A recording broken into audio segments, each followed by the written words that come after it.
తల్లి పిల్లలకు ప్రేమ పంచే విషయంలో ఏమాత్రం పేదరాలు కాదు.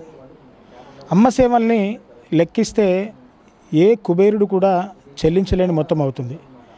అమ్మ దీవెనలకు ఎంతని వెలకట్టగలం? ఇప్పుడు నేను చెప్పే ఈ స్టోరీ అక్షరాల ఇప్పుడు నేను చెప్పిన మాటలకి సరిగ్గా సరితూగుతుంది. ఖమ్మం జిల్లా ముదిగొండ మండలం పెద్దమండవ గ్రామంలోని ఒక నిరుపేద తల్లి పిల్లలకి 60-70 సంవత్సరాలు వచ్చినా కానీ బరువు కాకుండా తమ పిల్లలకి సపర్యలు అన్నీ చేస్తూ అన్నీ తానై చూసుకుంటుంది ఆ వృద్ధురాలు, ఆ తల్లి. సో తల్లి ప్రేమకు వెలకట్టలేమని చెప్పేసి కూడా వీళ్ళు చాలా నిలువెత్తు నిదర్శనంగా నిలుస్తున్నారు. సో ప్రస్తుతం మనం ఖమ్మం జిల్లా ముదిగొండ మండలంలోని పెద్దమండవ గ్రామంలో మనం ఉన్నాము. సో ఇక్కడ ఆ తల్లి మనకు అందుబాటులో ఉంది. సో ఒక్కసారిగా వారికి ఏం జరిగిందనేది ఒకసారిగా మనం వారి మాటల్లో మాట్లాడి తెలుసుకుందాం. ఖమ్మం జిల్లా ముదిగొండ మండలం పెద్దమండవ గ్రామానికి చెందిన చాపలమడుగు ధనమ్మ తనకు 8-10 వయసు ఉంటుంది. ఈ 8-10 వయసులో కూడా తన 60 ఏళ్ళు అలాగే ఇంకో కొడుకు 52 ఏళ్ళ ఇద్దరు కొడుకులకు కూడా ఈ వృద్ధ వయసులోనూ వారికి పూర్తిగా సపరివరలు చేస్తూ ఉంది. సో వాళ్ళు పూర్తిగా అంగవైకల్యంతో ఉన్నారు. ఆ తల్లి వయసు కూడా 80 దాటింది. సో ఇద్దరు పిల్లలకి చాకిరీ చేయడం చాలా కష్టంగా మారిన ఈ తరుణంలో ఆమె అసలు ఏమనుకుంటుంది?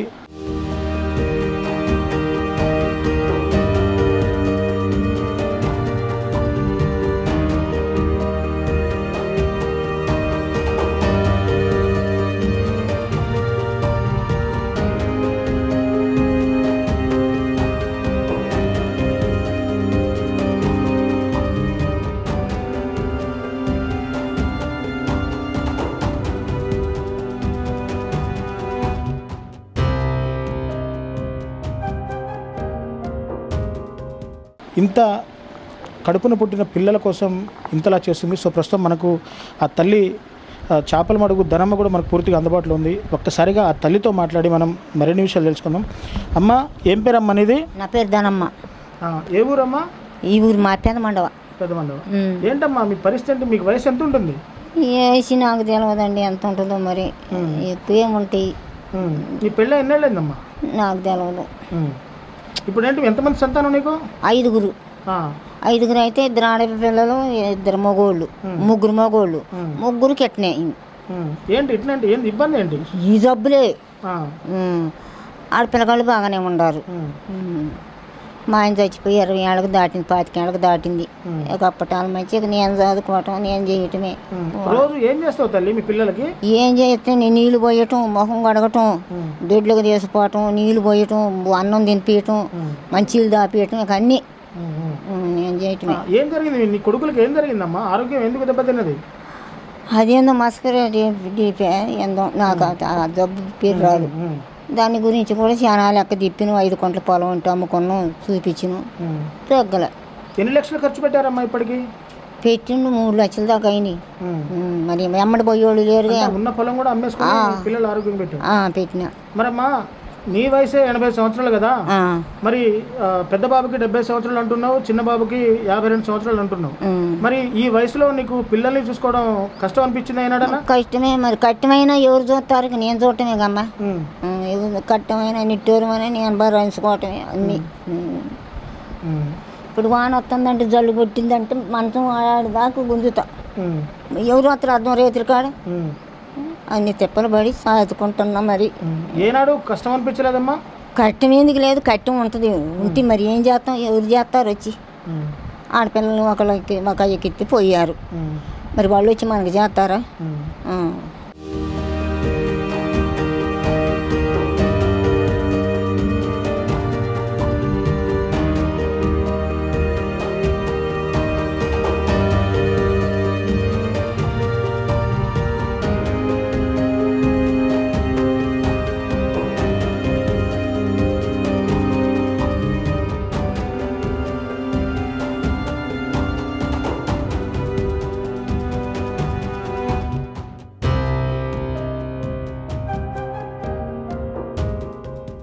తన ఇద్దరు పిల్లలకి మస్క్యులర్ ఎంట్రోపీ అనే ఒక జబ్బుతో ఇద్దరు పిల్లలు కూడా, అంటే తనకు 3 మగపిల్లలు 2 ఆడపిల్లల సంతానం. 2 ఆడపిల్లలకి వయసురీత్యా పెళ్లి చేసేసి పంపించేశారు, అత్తగారింటికి పంపించేశారు. ఆ 2 కూడా ఆరోగ్యకరంగానే ఉన్నారు. కానీ ఆ 3 మగపిల్లల సంతానం మాత్రం ఆ 3కి సేమ్ ఇదే సిచ్యువేషన్. అంటే జన్యుపరమైన సమస్యల వల్ల వీళ్ళు ఈ విధంగా తయారయ్యారని చెప్పేసి కూడా ఆ డాక్టర్లు కూడా చెప్పిన పరిస్థితి. సో మస్క్యులర్ ఎంట్రోపీ ద్వారా అంటే కండరాల క్షీణత, అంటే కొద్దిగా నరాల క్షీణత కూడా ఉండడం వల్ల పూర్తిగా ఇలా తయారైన పరిస్థితి ఉంది. సో ప్రస్తుతం 70 ఏళ్ల ఇంకో కొడుకు గత కొద్ది సంవత్సరాల క్రితం ఇదే వ్యాధితో బాధపడుతూ చనిపోయాడని చెప్పేసి కూడా ఆ తల్లి చెబుతుంది. సో ప్రస్తుతం మన దగ్గర దశరథ్ 52 సంవత్సరాలు దశరథ్ మనకు అందుబాటులో ఉన్నాడు. అంటే ఒక కుమారుడు, ఆ తల్లి ఒక్కతే చాలా ఇబ్బంది పడుతుందని చెప్పేసి వాళ్ళ కూతురు, అంటే పెద్ద కొడుకు వాళ్ళ అక్క దగ్గర ఉంటున్నాడు. సో చాకరీ చేసుకోవడం చాలా ఇబ్బంది అవుతుంది. 80 వయసులో ఆ ముసలితనానికి వచ్చిన తల్లి చాలా ఇబ్బంది పడుతున్న నేపథ్యంలో ఒక కొడుకునైతే వాళ్ళ అక్క దగ్గరికి పంపించడం జరిగింది. సో ప్రస్తుతం మన దగ్గర దశరథ్ ఒక్కడే ప్రస్తుతం మనకు అందుబాటులో ఉన్నాడు. మనం దశరథ్తో మాట్లాడి మరిన్ని విషయాలు తెలుసుకుందాం. సో దశరథ్ గారు చెప్పండి, మీకు ఈ సమస్య ఎప్పటి నుంచి వచ్చింది? అసలు డాక్టర్లు చూపిస్తుంటే వాళ్ళు ఏం చెప్తున్నారు? అంటే మీరు డిగ్రీ దాకా చదువుకుని అంటున్నారు కదా, డిగ్రీ అంటే విద్యాభ్యాసం అంతా కూడా ఎక్కడ చేశారు? డిగ్రీ వరకు ఎక్కడ చదువుకున్నారు? డిగ్రీ నేను నేలకొండపల్లిలో చదివాను. నాకు మస్క్యులర్ డిస్ట్రోఫీ అనే వ్యాధి వచ్చింది. దీన్ని హైదరాబాద్ నిమ్స్ హాస్పిటల్లోని, కేర్ హాస్పిటల్లోని, తిరుపతి సిమ్స్ హాస్పిటల్లోని చూంచాను. Muscle biopsy, EMNG, CPK blood test చేశారు. ఇది జెనెటిక్ ప్రాబ్లము, మస్క్యులర్ డిస్ట్రోఫీ, కండర క్షీణత అని అన్నారు. దీనికి మందులు లేవని చెప్పేశారు. దానికి నేను చాలా డబ్బులు ఖర్చు పెట్టి చాలా వేదన పడ్డాను. ఉన్న పొలం కూడా అమ్మేసి మా తల్లిదండ్రులు చూపించారు. నేను గత 35 సంవత్సరాల నుంచి మంచానికి పరిమితమై ఉన్నాను.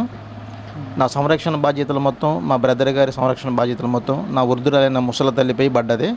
ఉదయం బ్రష్ చేసుకునే కాడ నుంచి సాయంత్రం పడుకునే వరకు కూడా అన్ని సఫల్యాలు నా తల్లి చూసుకుంటుంది. అంటే బ్రదర్, అంటే యాక్చువల్గా ఇప్పుడు తల్లి ప్రేమ గురించి, మనం తల్లి ప్రేమను కూడా ఎంత వెచ్చించినా వెల కట్టలేనిది ఈ భూప్రపంచం మీద ఏదైనా ఉందంటే అది తల్లి ప్రేమ మాత్రమే. అంటే 80 వయసు, అంటే అమ్మకి 80 సంవత్సరాలు ఉంటాయి. ఈ 80 సంవత్సరాల్లో తన కడుపున పుట్టిన బిడ్డలు మీరు, అంటే కొంతమంది పెద్ద పిల్లలకి పెళ్ళి లేని తర్వాత తల్లిదండ్రులని ఇంట్లోంచి గెంటేసే పిల్లల్ని చూసాం. కానీ ఈ వయసులో కూడా కడుపున పుట్టిన ఒక్క బంధానికి మిమ్మల్ని ఇంత జాగ్రత్తగా చూసుకుంటుంది. అంటే ఎప్పుడన్నా అనిపించిందా, ఏంటి మేము ఇలా అయ్యాము, నా తల్లి మా వల్ల ఇంత ఇబ్బంది పడుతుందని ఏనాడన్నా ఆ ఫీలింగ్ ఏమైనా కలిగిందా బ్రదర్ మీకు? చాలాసార్లు కలిగిందండి. మా అమ్మకి మేము చేసే సాకిరి మాకి మా అమ్మ చేస్తుంది ఇప్పటివరకు కూడా. మా అమ్మ చాలా కష్టపడుతుంది మా గురించి అని మేము చాలాసార్లు బాధపడ్డాం, వేదన పడ్డాం, దుఃఖపడ్డాం కూడా. అంత బాధతో కూడా మా అమ్మ కాబట్టి, ఆమె పేగు బంధం దించుకొని పుట్టాం కాబట్టి ఆ ప్రేమతో మమ్మల్ని ఇప్పటివరకు సాగుతూ వచ్చింది. అంటే దశరథ్ గారు, మీకు అంటే ప్రభుత్వం తరపు నుంచి, ఎందుకంటే మీరు ఆల్రెడీ 3 అన్నయ్యలు అన్నారు, పెద్దన్నయ్య ఏ విధంగా చనిపోయారు? అంటే పెద్దన్నయ్యకి ఇదే మస్క్యులర్ డిస్ట్రోఫీనా? పెద్దన్నయ్య ఎంతకాలం క్రితం కాలం చేశారు? రెండో అన్నయ్య మస్క్యులర్ డిస్ట్రోఫీ అనే వ్యాధితోనే లంగ్స్ ప్రాబ్లం వచ్చి అవయవాలు క్షీణించి చనిపోయాడు. అతను చనిపోయిన దగ్గర నుంచి ఇక మమ్మల్ని కూడా అమ్మ చూసుకుంటూ జీవం కొనసాగిస్తుంది. అంటే ఇప్పుడు మొత్తం పిల్లలు 5 సంతానం అని చెప్పేసి అన్నారు దశరథ్ గారు. 2 ఆడపిల్లలు పెళ్ళిళ్ళు అయ్యా? అంటే వాళ్ళిద్దరికి ఏమన్నా ఇట్లాంటి కండర క్షీణత కానీ జన్యుపరమైన లోపాలు ఏమన్నా మీ 2 అక్కలకు ఉన్నాయా? వాళ్ళకి ఏమి లేదు బ్రదరు, వాళ్ళకి ఏమి లేవు. మా ముగ్గురికే ఉన్నాయి. ముగ్గురులో రెండో అతను చనిపోయాడు. వాళ్ళు మంచి కరెక్ట్గానే ఉన్నారు. వాళ్ళు మ్యారేజ్ చేసిన వాళ్ళు వెళ్ళిపోయారు. వాళ్ళ సంసారం వాళ్ళు చేసుకుంటున్నారు. వాళ్ళకి ఎలాంటి ప్రాబ్లమ్స్ లేవు. ఇప్పుడు పెద్దన్న ఎక్కడ ఉన్నాడు? వెంకటాపురంలో ఉన్నాడు. అమ్మ సాధడానికి ఇద్దరికి చేతగాని పరిస్థితి అయింది కాబట్టి అక్కయ్య ఇంటి దగ్గర ఎండాకాలం తీసుకుపోయారు. వాళ్ళు పని చేయలేని పరిస్థితి భారంగా ఉంది కాబట్టి. అంటే బ్రదర్, ఇప్పుడు అసలు మీరు కూర్చున్న దగ్గర నుంచి నిలబడలేరు, కదలలేరు, అసలు ఏమీ చేయలేరా? అంటే పూర్తిగా దైనందిన కార్యక్రమాలన్నీ కూడా ఇక మీకు ఈ మంచం మీద జరగాల్సిందేనా? మా దైనందిన కార్యక్రమాలు మొత్తం మంచం దగ్గర జరుగుతాయి. కూర్చోలేను, జరగలేను, పడుకొని లేవలేను, పడుకొని అన్నీ అమ్మే చూసుకుంటుంది పనులన్నీ.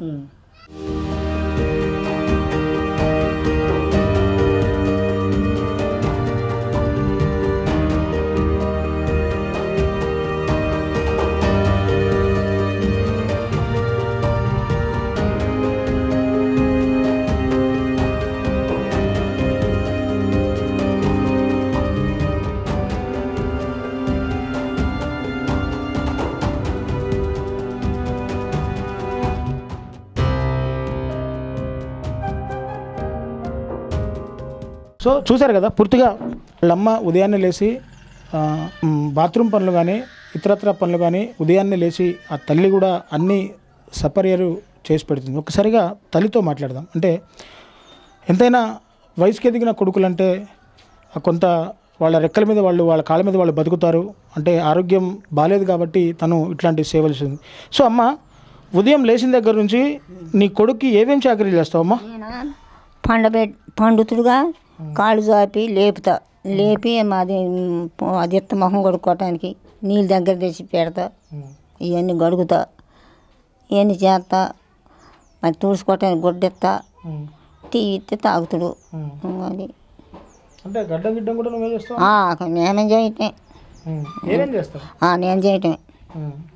ఏ మంగళూరు వస్తారు, ఎవరు చేస్తారు? ఒక్కనాడంటే అయ్యాయి అంటే ఎవరైనా చేస్తారు. తేప చేయాలని చేస్తారా? చేయలేరు. సో ఎస్, చూశారు కదా, పూర్తిగా ఉదయం లేచిన దగ్గర నుంచి క్షవర వృత్తి కూడా తన కన్నతల్లే స్వయంగా తన కొడుక్కి క్షవరం కూడా చేస్తుంది. అంటే ఆ వయసుకి ఎదిగిన కొడుకులంటే కొంత వ్యత్యాసం ఉంటుంది, కానీ పేగు తెంచుకొని పుట్టిన కొడుకు కాబట్టి ఏ రోగం ఉన్నా కానీ ఏ రోష్టం ఉన్నా కానీ కడుపున పుట్టాడు కాబట్టి ఆ తల్లి 8-10 వయసులో కూడా ఇంతలా ఇబ్బంది పడుకుంటూ వాళ్ళ ఇద్దరి కొడుకులను కూడా సాకుతూ వస్తూనే ఉంది. పూర్తిగా కండరాల క్షీణత అనే జబ్బుతో ముగ్గురు అన్నయ్యలో ఒక అన్నయ్య కొద్ది కాలం క్రితమే కాలం చేశారు.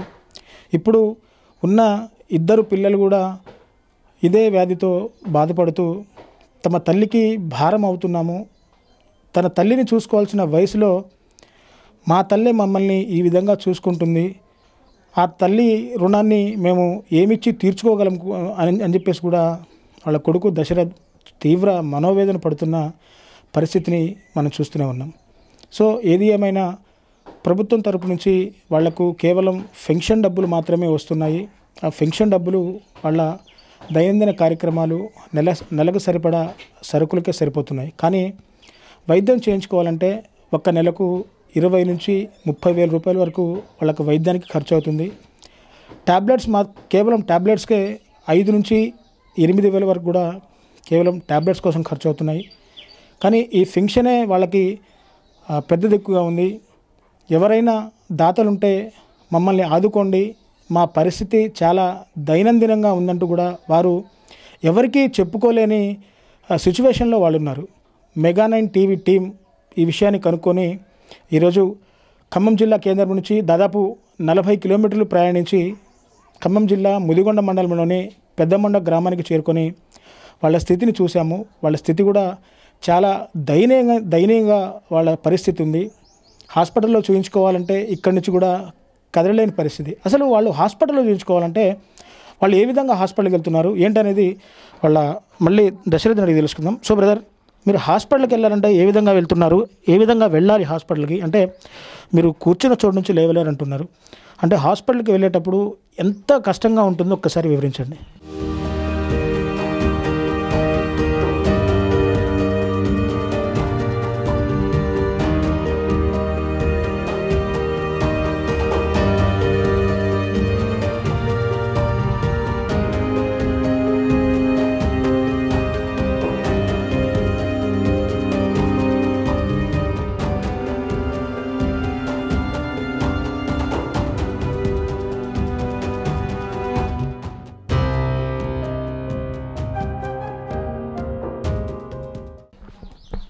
మేము ఖమ్మం హాస్పిటల్కి వెళ్ళాలంటే వేరే బాబుని మాట్లాడుకొని ఒక ఆటో కిరాయి తీసుకొని ఆ బాబు ఎత్తుకొని తీసుకుపోయి ఆటోలో కూర్చోబెట్టి ఖమ్మం తీసుకుపోయి చూపించి మళ్ళీ అదే ఆటోలో కూర్చోబెట్టి తీసుకొచ్చి దించి వెళ్ళిపోయేవాడు.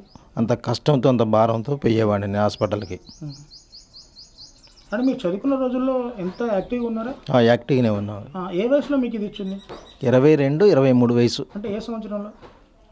2004 ఉంటుంది బ్రదరు, ఐడియా లేదు, 2004 అట్లా ఆ టైంలో ఉంటుంది. 30 సంవత్సరాలు అంటే 23-24 సంవత్సరాల వయసులోనే స్టార్ట్ అయింది, బయటకు వచ్చింది అనమాట జబ్బు అనేది. ఇద్దరు ముగ్గురు అన్నయ్యలకు అదే విధంగా అదే విధంగా ఆయన పెద్ద ఆయన వచ్చింది కాదు, పుట్టుకుతూరాల